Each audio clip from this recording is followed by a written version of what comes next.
Bismillahirrahmanirrahim. Assalamualaikum warahmatullahi wabarakatuh.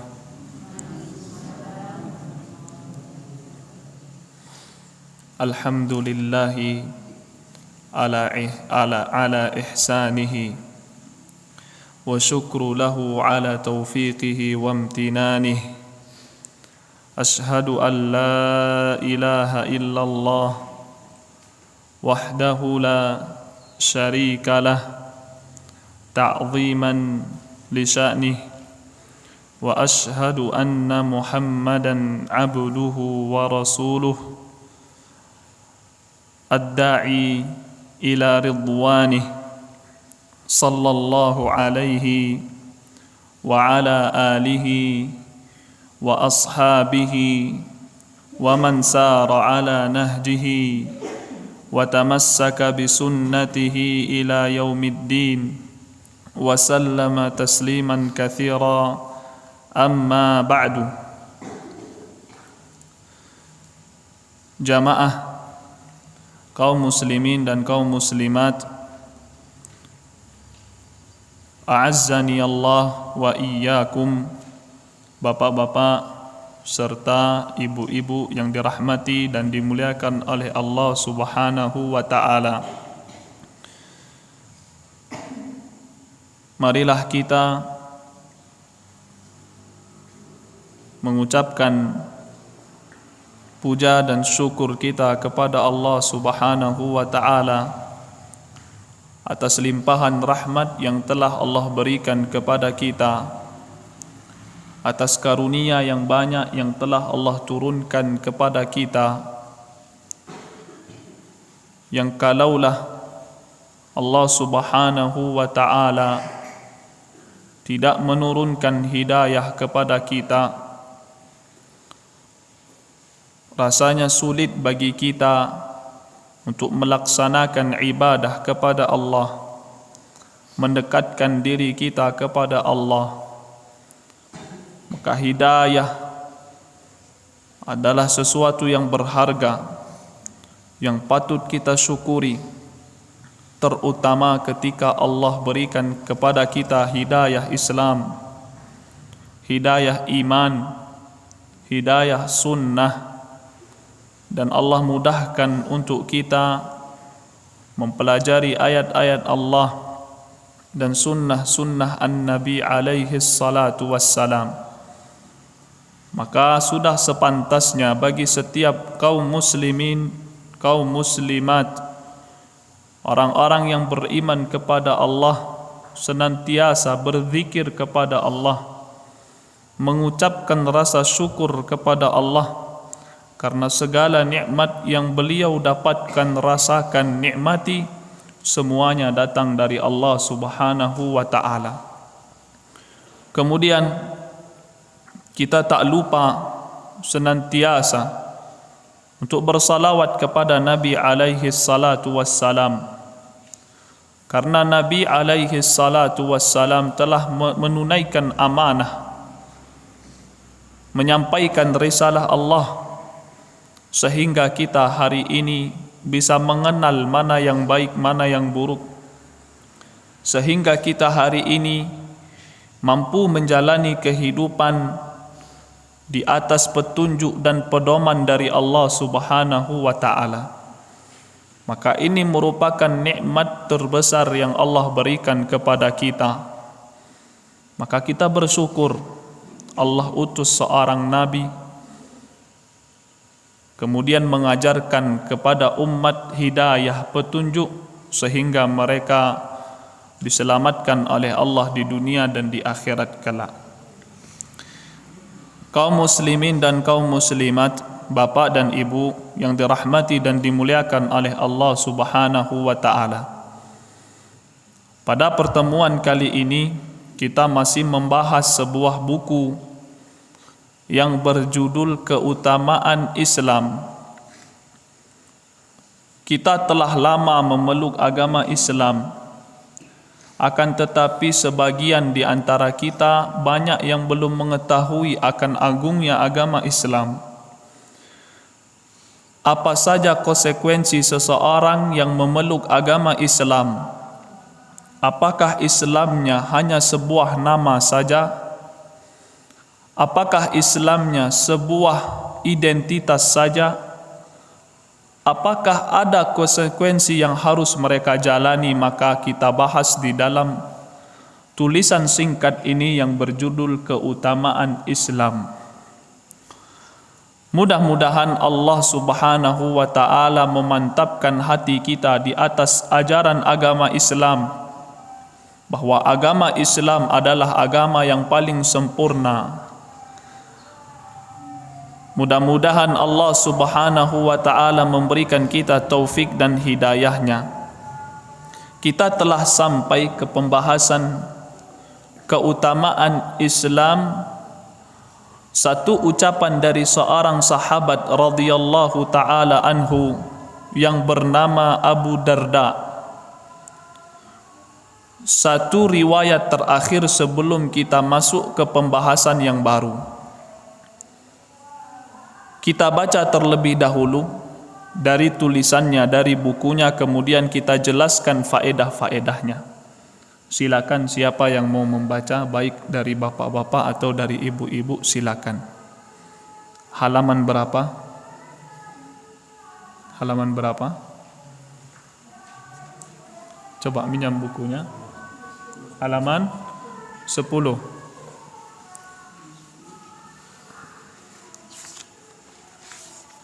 Halaman 10. Halaman 10 bisa dibuka, halaman 10. Silakan dibaca. Ibu-ibu ada yang mau baca, mau coba membaca? Atau bapak-bapak? Tidak ada, coba. Yang pakai baju biru coba, yang sebelah kiri. Baca coba. Nah, baca. Nah, baju biru putih. Suaranya yang keras supaya bisa disimak.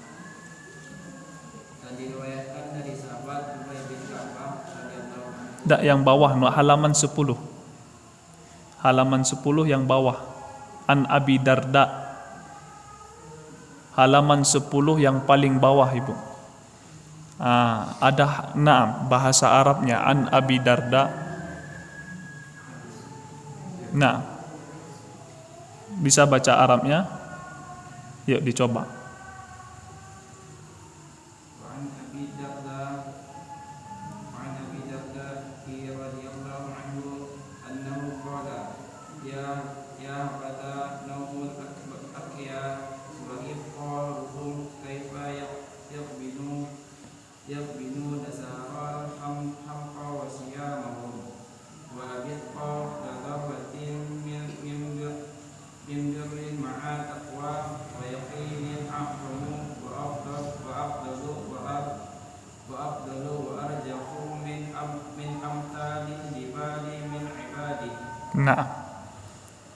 Baca terjemahnya. Dan diriwayatkan dari sahabat Abu Darda radhiyallahu anhu bahwasanya dia berkata, duhai sungguh baiknya tidurnya orang-orang yang cerdik dan tidak puasanya mereka. Bagaimana bisa orang-orang itu mengalahkan? Terus? As-sabil atau jalan yang maksud adalah jalan Nabi. Tidak. Halaman selanjutnya itu catatan kaki.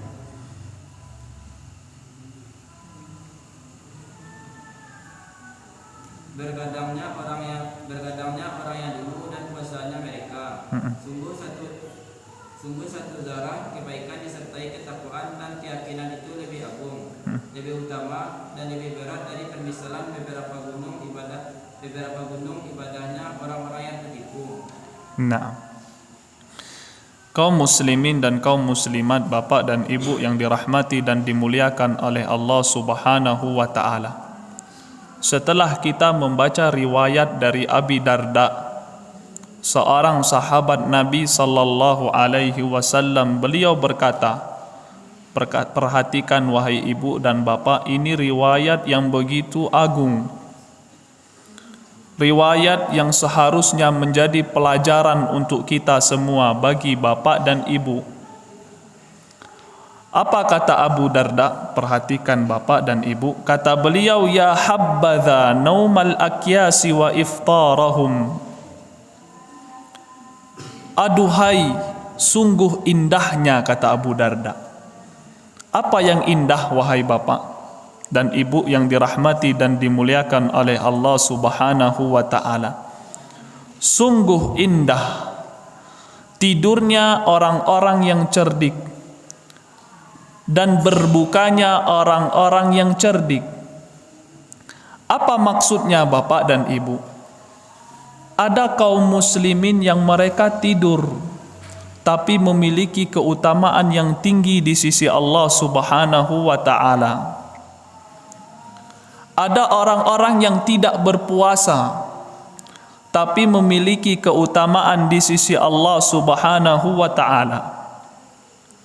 Kata para al-ulama bahwasanya ibadah yang sedikit, bapak ibu ibadahnya sedikit, puasanya mungkin cuma 3 hari satu bulan, salat malamnya cuma 2 rakaat, cuman bapak dan ibu memiliki keagungan dan keutamaan dibanding orang yang salat 1 malam suntuk atau puasa terus menerus tanpa putus. Kata Abu Darda radhiyallahu ta'ala anhu, orang yang ibadahnya sedikit mereka lebih utama daripada orang-orang yang beribadah banyak. Apa yang membedakan ibadah yang sedikit sama ibadah yang banyak? Kata para al-ulama, disebabkan karena yang sedikit tadi mengikuti sunnah an-Nabi alaihi salatu wassalam. Sedangkan yang banyak tadi dia salat 1 malam suntuk, dia tidak mengikuti sunnah Nabi alaihi salatu wassalam. Maka al-ulama mengatakan sebuah ibadah dinilai agung bukan karena banyaknya, akan tetapi ibadah tersebut dilihat dari kualitasnya. Apakah ibadah yang kita lakukan sudah sesuai dengan yang dicontohkan oleh Nabi ataukah belum? Makanya Abu Darda radhiyallahu anhu mengatakan, sungguh indah tidurnya orang-orang yang cerdik. Dia tidur tapi berpahala. Dia tidak berpuasa tapi berpahala. Makanya Al-Imam Ibnul Qayyim di dalam kitabnya Al-Fawaid, seorang ulama yang bernama Al-Imam Ibnul Qayyim, beliau mengatakan, beliau memberi catatan untuk perkataan Abu Darda ini. Kata beliau, hadza min jawahiril kalam.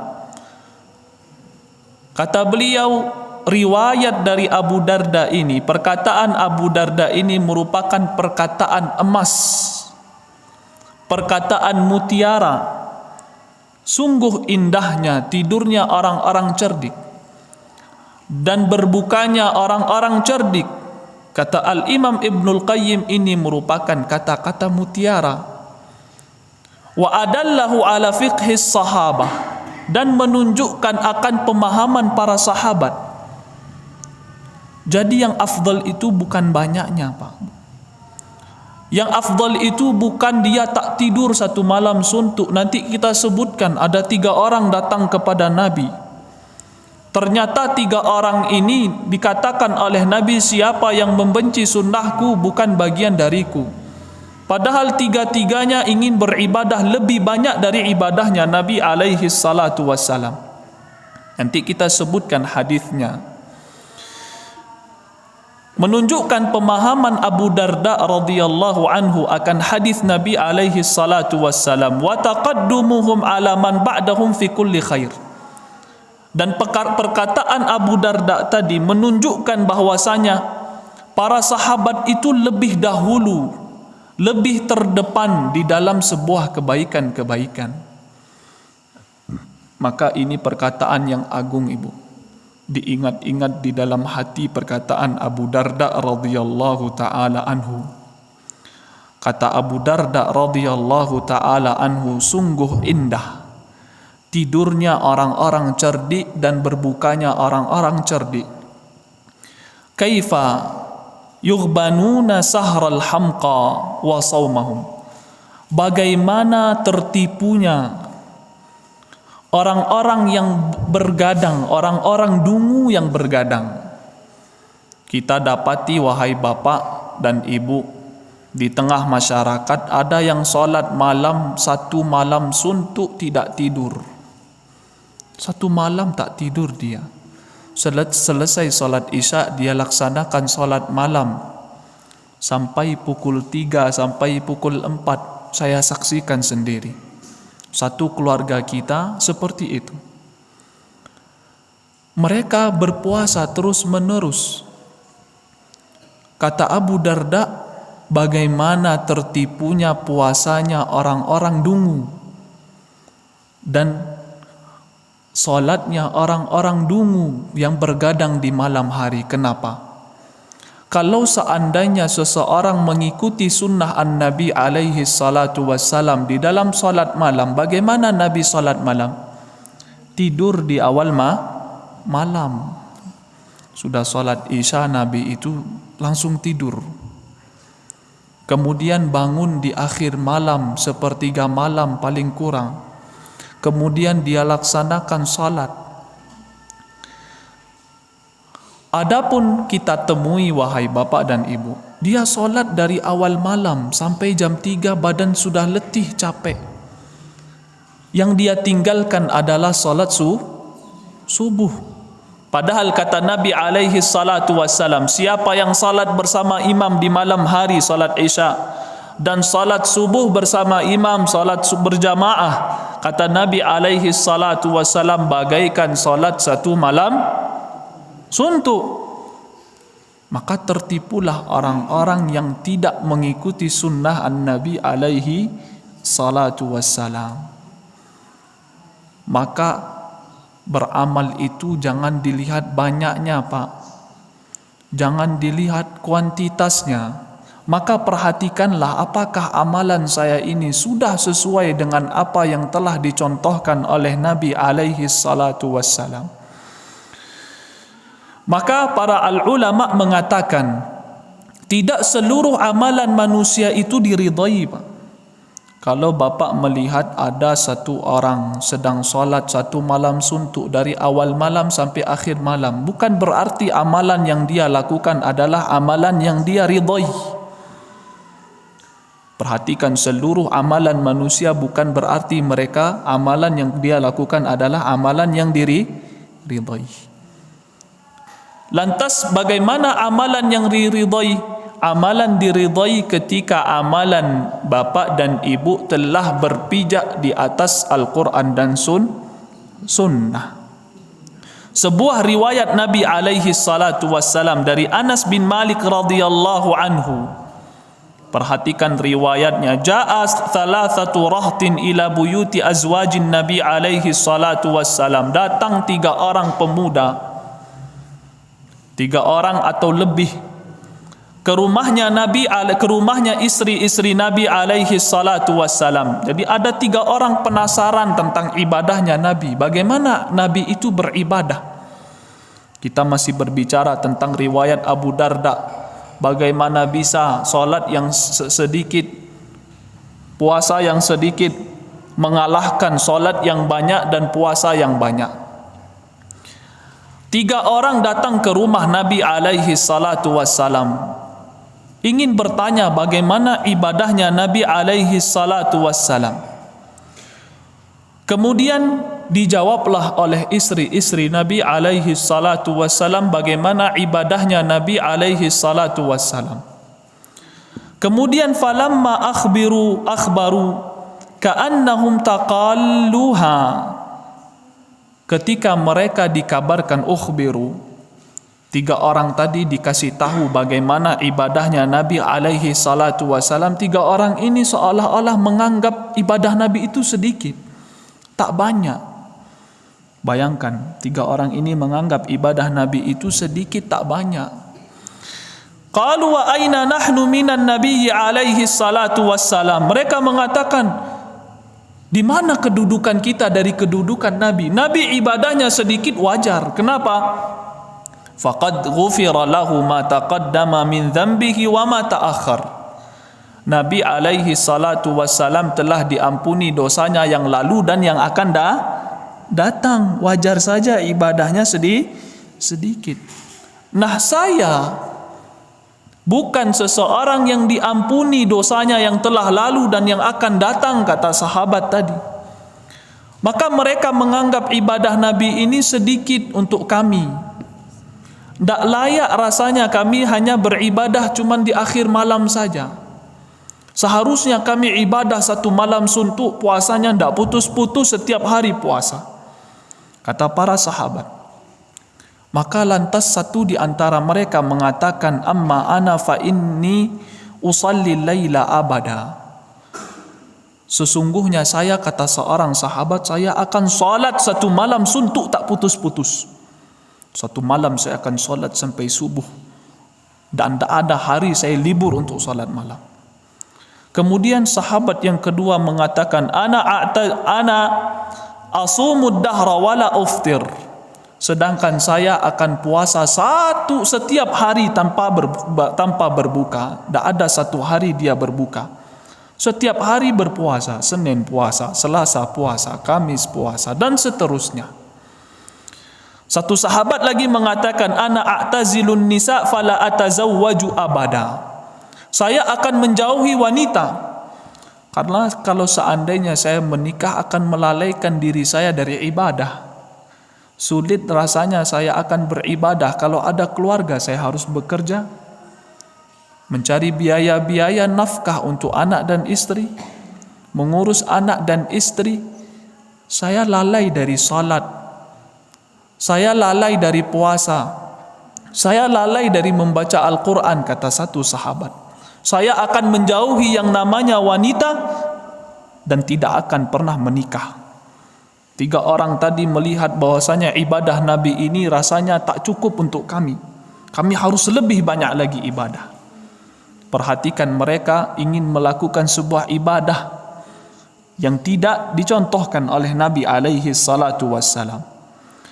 Kemudian faja'a Rasulullah sallallahu alaihi wasallam. Ar-Rasul alaihi salatu wassalam datang mendengar perkara tersebut. Faqala antumul ladzi qultum kadza wa kadza, kata Rasul, kalian yang berbicara ini dan itu.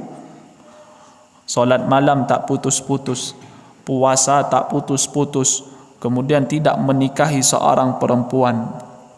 Mereka menjawab, iya ya Rasulullah, kami yang mengatakan hal tersebut. Kemudian Rasul mengatakan, ama wallahi, demi Allah, kata Rasul, inni la akhsyakum lillahi wa atqakum lah.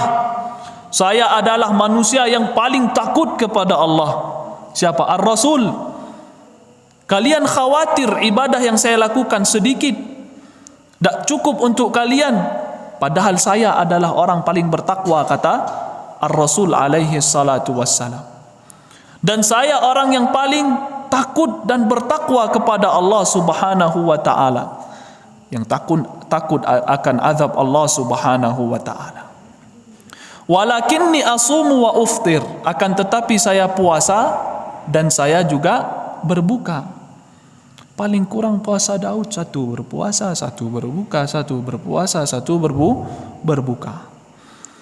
Kemudian wa usalli wa arqud, saya tidur dan saya salat, tak salat 1 malam suntuk. Kemudian wa atazawwajun nisa, dan saya menikahi perempuan.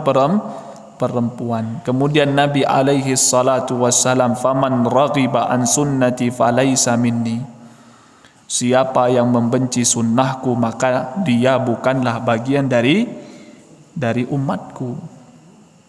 Maka bapak dan ibu yang dirahmati dan dimuliakan oleh Allah subhanahu wa ta'ala, perkaranya bukan banyak dan sedikit. Perkaranya, sudahkah amalan kita didasari dengan dalil dari Al-Quran dan Sunnah An-Nabi alaihi salatu wassalam. Itu yang kita timbang-timbang hari ini, wahai Bapak, sehingga kita mendapatkan keutamaan Islam yang sempurna. Jangan melihat banyaknya, tapi melihat kualitasnya. Sudahkah benar saya ini salat?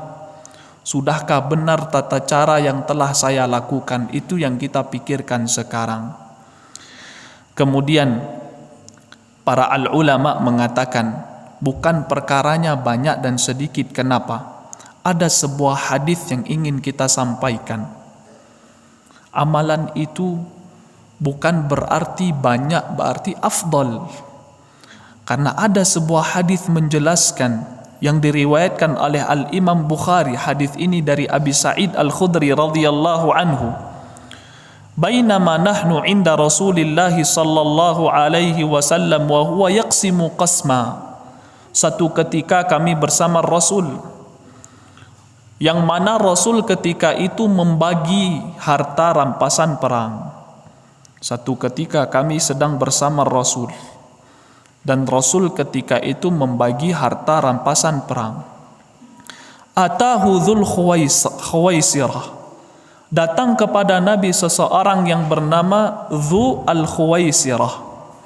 Namanya Dzu al-Khuwaisirah datang kepada Nabi yang sedang membagi harta. Faqala ya Rasulullah i'dil. Pemuda tadi mengatakan, Dzu al-Khuwaisirah mengatakan kepada Nabi, wahai Nabi, berbuatlah adil. Bayangkan ada manusia yang mengatakan perkara ini kepada Nabi. Nabi berbuatlah adil, berarti Nabi tidak adil menurut pemuda tadi. Faqala wailak, celakalah engkau, kata Nabi kepada pemuda tadi yang mengatakan, wahai Nabi, berbuatlah adil, celaka engkau. Kenapa? Waman ya'dilu idza lam a'dil. Kalau seandainya saya sebagai nabi, qudwatun hasanah, contoh terbaik saja, tak adil, siapa lagi yang mau adil? Saya yang menjadi contoh umat Islam, utusan Allah yang seharusnya memberikan contoh terbaik, tidak berbuat adil, siapa lagi yang akan berbuat adil? Maka kata Nabi, celaka engkau yang mengatakan saya harus berbuat adil. Karena Nabi telah berbuat adil. Kemudian qad khibta wa khasirta illam akun adil. Kalau seandainya, kata Nabi, saya tidak berbuat adil, engkau yang paling dahulu merugi. Engkau yang paling dulu akan bangkrut, akan kekurangan dari pembagian, kata Nabi alaihi salatu wassalam. Faqala Umar ya Rasulullah. Umar mendengar hal tersebut tak terima. Ada seseorang yang menghina Nabi, merendahkan Nabi alaihi salatu wassalam. Bentuk kecintaan beliau kepada Nabi, tak terima beliau. Beliau katakan, wahai Rasulullah, idzan li fihi fa adrib unuqahu. Izinkan saya, wahai Rasulullah, untuk menebas kepalanya. Perhatikan Umar bin Khattab radhiyallahu anhu, ketika dia hendak menghukum seseorang, dia izin sama Ar-Rasul. Perkara menumpahkan darah, menghukum, mengqisas segala macam, urusan siapa? Penguasa, bukan urusan kita. Umar bin Khattab saja izin kepada Nabi, kalau diizinkan dilakukan, kalau tidak dilakukan. Maka kalau seandainya kita menemukan sebuah kemurtadan di dalam hukum Islam, orang yang murtad wajib dibunuh. Cuman hak siapa? Penguasa, bukan haknya kita. Orang yang membunuh orang lain di dalam Islam apa? Qisas. Hak siapa? Penguasa, bukan hak kita. Kita tidak ada urusannya akan menghukumi orang, memotong tangan orang, menumpahkan darah orang, tidak urusan kita. Itu semuanya urusan penguasa. Maka seorang muslim diwajibkan menjaga darah kaum muslimin, tidak boleh dia tumpahkan satu tetes darah dari saudaranya. Maka itulah agama Islam. Kemudian Umar bin Khattab radhiyallahu anhu mengatakan, wahai Rasulullah, izinkan saya untuk menebas lehernya. Kata Rasul, dakhu, jangan, tinggalkan. Maka tidak dilakukan oleh Umar bin Khattab. Kemudian Nabi alaihi salatu wasalam mengatakan, fa inna lahu ashaban.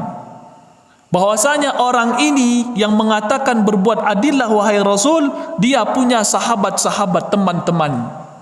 Ada rombongannya sendiri. Kata Nabi alaihi salatu wassalam, perhatikan ini inti yang ingin kita sampaikan, bahwasanya ibadah itu bukan perkara banyak dan sedikit. Pemuda tadi ada golongannya, kelompoknya. Kemudian kata Nabi alaihi salatu wassalam, yahqiru ahadukum salatahu ma'a salatihim. Satu di antara kalian solatnya tidak ada apa-apanya dibanding solat dia. Hina solat kalian kalau kalian bandingkan dari solat satu golongan tadi. Orang yang mengatakan berbuat adillah wahai Rasulullah. Kalau dilihat bagaimana solatnya mereka dengan solat kalian tidak ada apa-apanya. Perhatikan, Rasul alaihi salatu wassalam mengatakan solatnya para sahabat yang lurus pemahamannya, yang lurus agamanya, dikatakan ibadahnya tak ada bandingannya dengan orang-orang yang mengatakan bahwa Rasul sallallahu alaihi wasallam harus berbuat adil. Bayangkan, tak ada bandingannya. Hina ibadah kalian dibanding ibadah mereka.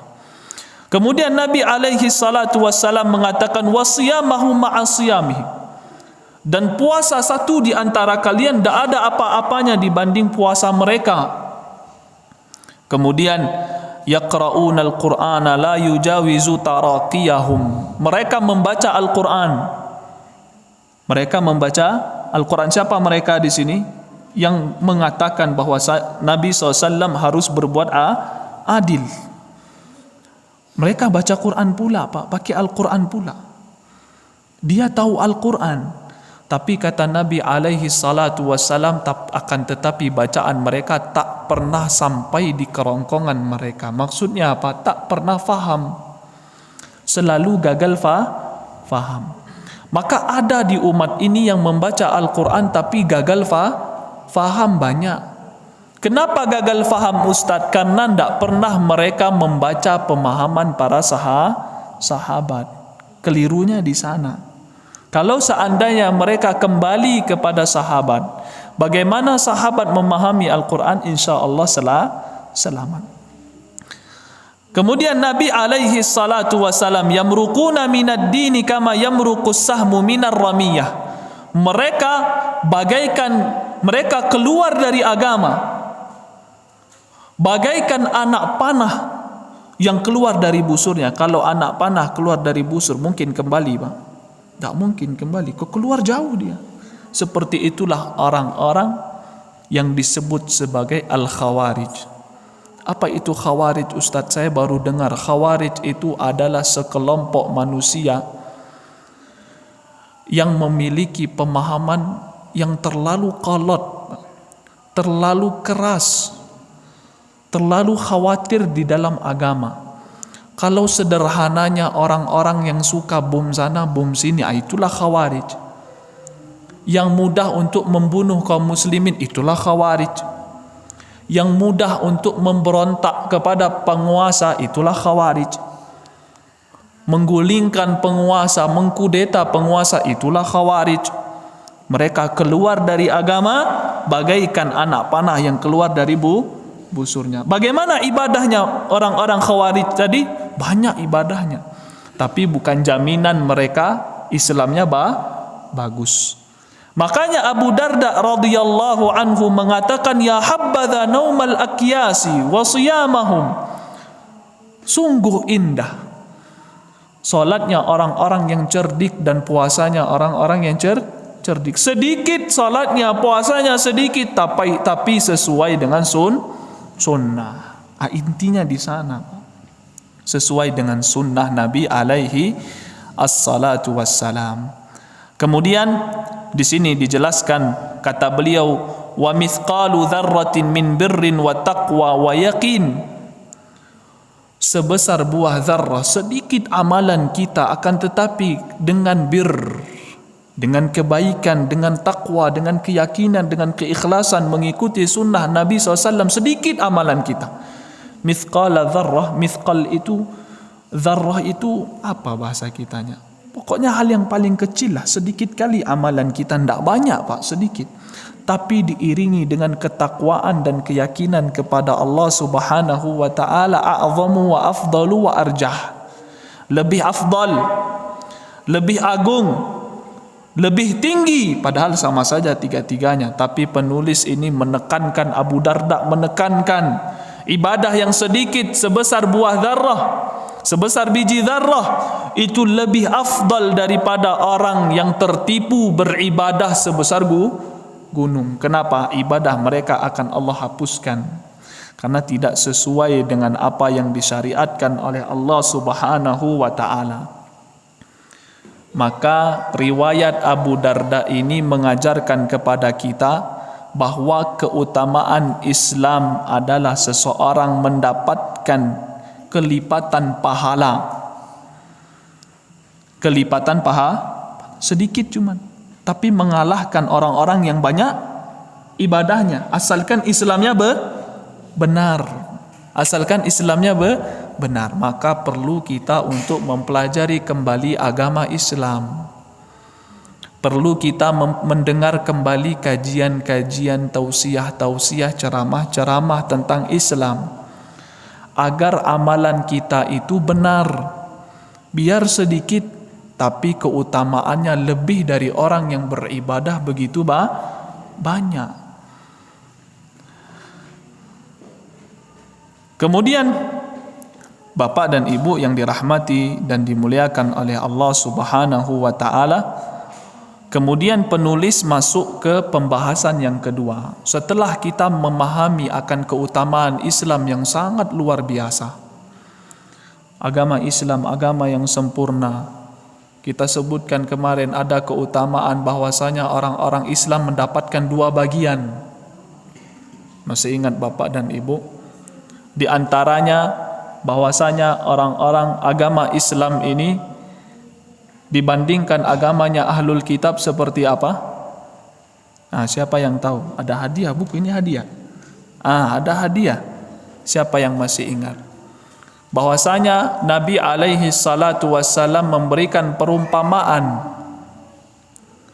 bahwa agama Islam itu memiliki keutamaan daripada agama Ahlul Kitab Yahudi dan Nasara. Seperti apa perumpamaannya? Siapa yang bisa memberikan perumpamaan tersebut? Dari bapak-bapak atau ibu-ibu, siapa yang bisa memberikan perumpamaan? Sudah ada kita bahas kemarin. Masih ingat Bapak, Ibu? Ibu, siapa yang bisa menjawab dari ibu-ibu nih? Kita sudah jelaskan bahwa agama Islam itu lebih utama dari agama Yahudi dan Nasara. Pahala yang diberikan, ganjaran yang diberikan kepada umat Islam jauh daripada umat Yahudi dan Nasara. Seperti apa perumpamaannya? Siapa yang bisa memberikan contoh? Ada 3 buku. Silakan diambil yang mana yang mau. Bapak-bapak, ada yang bisa menjawab? Tidak ada? Ibu-ibu, tafadhal. Masih ingat ibu-ibu? Ada di buku. Nah, tafadhali, silakan. Ya, silakan. Silakan.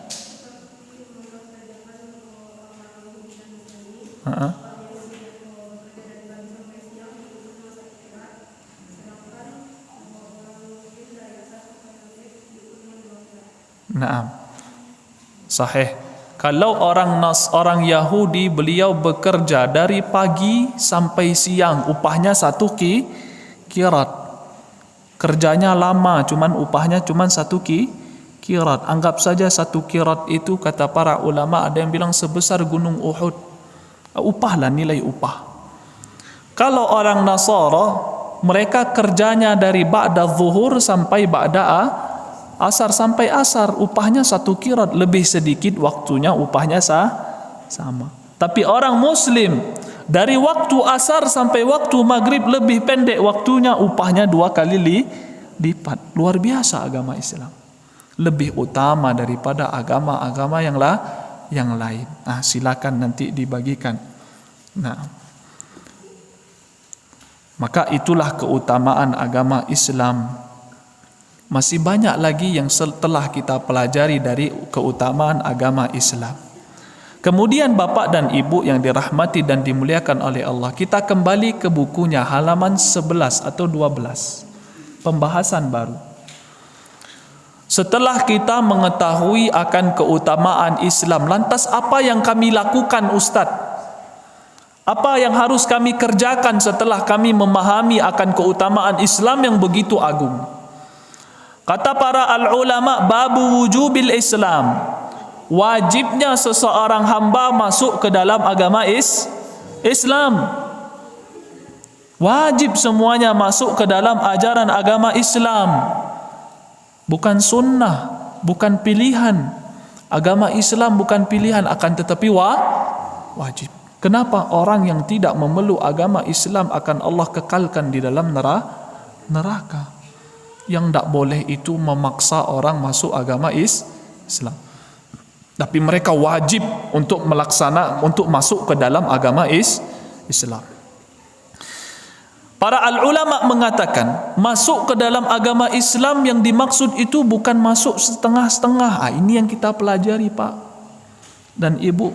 Masuknya itu bukan setengah-setengah. Kalau ada ajaran, ada perintah Nabi alaihi salatu wassalam yang merugikan kita, kita tinggalkan. Berarti kita belum masuk ke dalam ajaran Islam secara sempurna. Maka seseorang yang sudah mengetahui akan keutamaan ajaran agama Islam, maka wajib mereka untuk masuk ke dalam agama Islam secara seutuhnya, tanpa ditawar-tawar. Dalilnya kita sebutkan di dalam surah Al-Baqarah ayat 208. Allah sebutkan di dalam surah Al-Baqarah ayat 208. Kata Allah Subhanahu wa taala, ya ayyuhalladzina amanu udkhulu fis silmi kaffah. Wahai orang-orang yang beriman, masuklah kalian ke agama Islam secara kafah, menyeluruh. Tidak setengah-setengah. Maka ibu dah tahu, bapak dah tahu keutamaan Islam. Yang dilakukan setelah itu kita masuk ke dalam ajaran agama Islam secara menyeluruh. Nah, yang kita pelajari di dalam buku ini bagaimana cara kita masuk ke dalam ajaran Islam secara menyeluruh. Jangan sampai kita masuknya setengah-setengah. Makanya kata Allah mengatakan setelah memerintahkan kita masuk ke dalam ajaran agama Islam secara menyeluruh, kata Allah, wala tattabi'u khutuwatis syaitan, dan jangan kalian mengikuti langkah-langkah dari syaitan. Syaitan itu punya trik, metode dan langkah-langkah, jangan diikuti walau sedikit saja. Menunjukkan apa? Jangan keluar dari ajaran agama Islam walau sejengkal, walau selangkah. Tidak boleh. Umpama saya kerja misalnya di sebuah bank konvensional yang terdapat di dalamnya riba-riba. Berat bagi saya untuk meninggalkan itu. Kenapa? Keuntungannya besar contohnya. Maka seseorang tersebut tidak boleh mengikuti langkah-langkah syaitan. Wajib mereka keluar dari itu segera tanpa ditunda-tunda. Berkata Al-Imam Ibnu Jarir At-Tabari radhiyallahu taala anhu, apa maksud dari seseorang masuk ke dalam ajaran agama Islam secara menyeluruh? Sekarang kita fahami, Pak. Wahai Ibu, apa makna Islam, Ustaz? Apa makna dari Islam? Para ulama menjelaskan, Islam itu adalah yang pertama, ada 3 yang harus kita penuhi baru kita masuk ke dalam ajaran agama Islam. Yang pertama, al-istislamu lillahi bitauhid. Kita menyerahkan diri kepada Allah dengan tauhid. Itu yang pertama. Artinya kita berserah diri bahwasanya kita hanya beribadah kepada Allah, tidak boleh kita jadikan satu sekutu pun untuk Allah. Nah, yang itu perlu belajar juga. Yang mana yang tauhid, yang mana yang bukan tauhid. Perlu belajar, mengaji lagi. Kemudian yang kedua kata para al-ulama, wal inqiyadu lahu bi ta'ah, tunduk kepada Allah dengan ketaatan. Kalau Allah perintahkan, kerjakan. Allah larang, tinggalkan. Maka itulah Islam. Yang pertama, tauhidnya dibaguskan, diperbaiki. Tidak boleh ada sekutu-sekutu untuk Allah. Yang kedua, kita tunduk taat kepada Allah Subhanahu wa ta'ala. Kedua.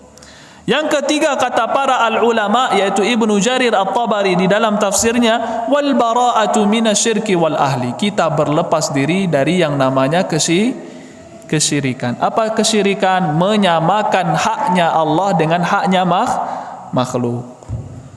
Contoh Bu, saya kasih contoh banyak. Contoh satu yang sering beredar mungkin di tengah masyarakat, yang mungkin sering saya kasih contoh Bu. Sekarang manfaat dan mudarat siapa yang memberi Bu? Manfaat dan kemudaratan siapa yang memberikan? Allah. Tak ada satu makhluk pun yang mampu mendatangkan satu manfaat. Tak ada satu makhluk pun yang mendatangkan satu mudarat. Faham? Contoh syirik saja satu saya kasih contoh, dan beredar di masyarakat, mudah-mudahan tak ada di sini. Manfaat dan mudarat itu adanya di tangan Allah. Kalau Allah izinkan datang manfaat, kalau tak Allah izinkan tak datang manfaat, dan begitu pula mudarat. Kita sepakat manfaat mudarat di tangan Allah. Ibu pernah lihat kalau bayi baru lahir dipakaikan sesuatu yang hitam di tangan atau di perut? Ada Bu, di tangan dan di perut, kalung atau gelang warna hitam. Ada, lihat. Di sini ada orang pakai. Alhamdulillah. Saya sering lihat, setidaknya kalau pernah saya lihat dulu di Jakarta, dan juga dulu saya di Palembang sering lihat. Bayi-bayi kecil sering pakai gelang warna hitam, atau dikalungkan di lehernya warna hitam, atau di pinggangnya berwarna hitam. Untuk apa Bu? Tangka pelasi. Dapat hadiah ibu. Ibunya dapat hadiah tangka pelasi. Tangka pelasi. Tangka pelasi itu berarti kita tidak mau kemudaratan menimpa kita, iya kan? Kita tidak mau mudarat itu akan menimpa anak kita, bayi tersebut. Meyakini bahwasanya hal tersebut mampu menolak bala. Sedangkan kita sebutkan bala dan mudarat, manfaat milik siapa? Allah. Allah yang menginginkan, Allah yang menurunkan, Allah yang menciptakan segala sesuatu. Manfaat dan mudarat di tangan Allah. Sekarang ada yang meyakini bahwasanya ini bisa menangkal pelasi atau ain atau hasad. Berarti ada di dalam hatinya penyetaraan Allah sama makhluk. Atau contoh lain, mungkin banyak di tengah masyarakat kita. Contohnya ada barang hilang, dak bersobok di mana piti awak tadi yo. Dompet awak hilang. Kamu apainya Bu? Kedukun paranormal. Sekarang yang mengetahui perkara gaib siapa? Allah semata. Kita sepakat itu haknya Allah perkara gaib itu. Sekarang ibu datang ke sana, meyakini ada perkara gaib di sana, berarti menyatarakan Allah dengan itulah yang namanya syirik. Maka Islam itu menjauhi perkara tersebut. Itu baru Islam. Ada 3 Bu Islam itu. Yang pertama, bertauhid, menyerahkan diri untuk bertauhid. Yang kedua, tunduk dengan taat akan perintah, taat akan menjauhi larangan. Yang terakhir, menjauhi kesyirikan dan pelaku kesyirikan. Kita jauhi.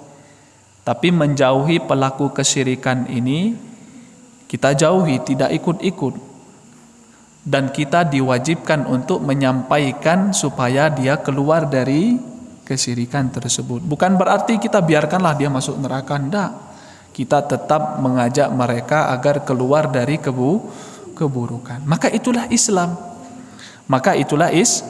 Islam. Maka seseorang muslim setelah mengetahui keutamaan Islam harus masuk ke agama Islam secara menyeluruh, tidak boleh separuh-separuh.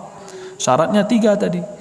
Bertauhid, taat, menjauhi kesyirikan. Wallahu taala a'lam. Jamaah kaum muslimin dan kaum muslimat yang dirahmati dan dimuliakan oleh Allah, Bapak dan Ibu.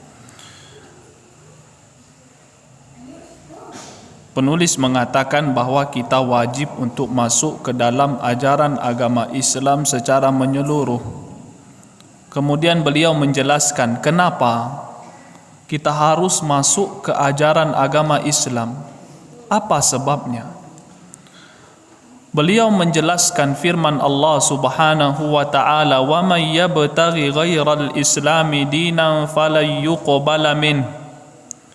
Siapapun yang mencari selain ajaran agama Islam sebagai agama, falan yuqbala minhu, maka Islamnya tersebut tidaklah diterima, akan tetapi ditolak. Allah Subhanahu wa taala menjelaskan bahawa seseorang yang mencari agama selain agama Islam maka tidak akan pernah diterima ibadahnya.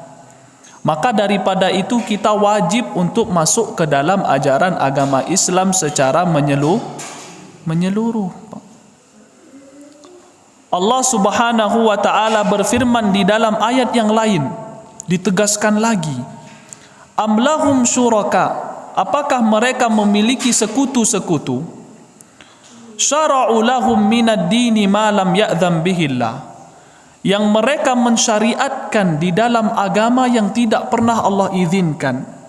Perhatikan, Allah mengatakan, wahai orang-orang musyrik, apakah kalian memiliki sebuah sekutu yang mana mereka membuat sebuah syariat yang tak pernah diizinkan oleh Allah? Maksudnya apa? Ajaran agama yang lain. Maka kita wajib masuk ke dalam ajaran agama Islam. Termasuk orang-orang yang membuat variasi di dalam agama Islam. Bikin variasi baru, ibadah baru di dalam agama Islam masuk di dalam ayat ini. Termasuk membuat syariat. Makanya Al-Imam At-Tabari di dalam tafsirnya mengatakan, ibtadi'u lahum minad dini ma lam yubih Allahu lahum ibtida'ahu. Mereka mengarang-arang sebuah syariat agama-agama yang lain, dibuat syariatnya, dikarang-karang syariatnya yang tidak pernah Allah izinkan. Makanya agama mereka adalah agama yang tertolak, tidak akan pernah diterima amalan mereka. Maka Allah Subhanahu wa taala di dalam sebuah ayat menggambarkan ada sekelompok manusia banyak amalannya, akan tetapi mereka akan merasakan keletihan dengan amalannya. Perhatikan, Pak.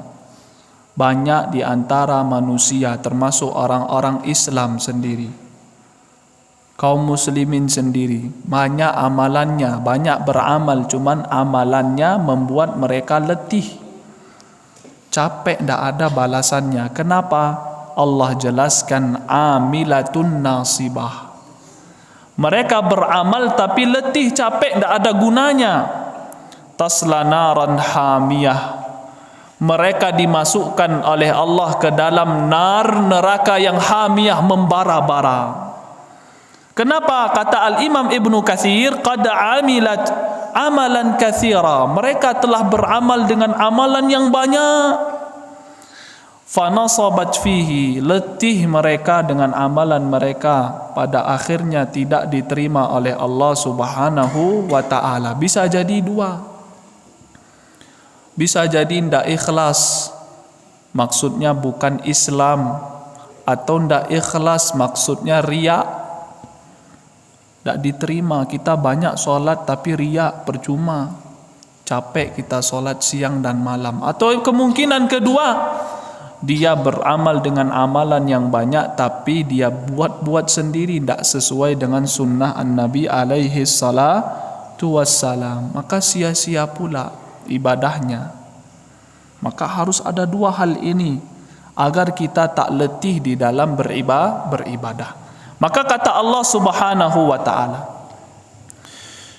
siapa yang mencari selain agama Islam mencari agama selain agama Islam, maka tidak diterima darinya. Wa fil akhirati minal khasirin, maka di akhirat mereka akan menjadi golongan orang-orang yang merugi.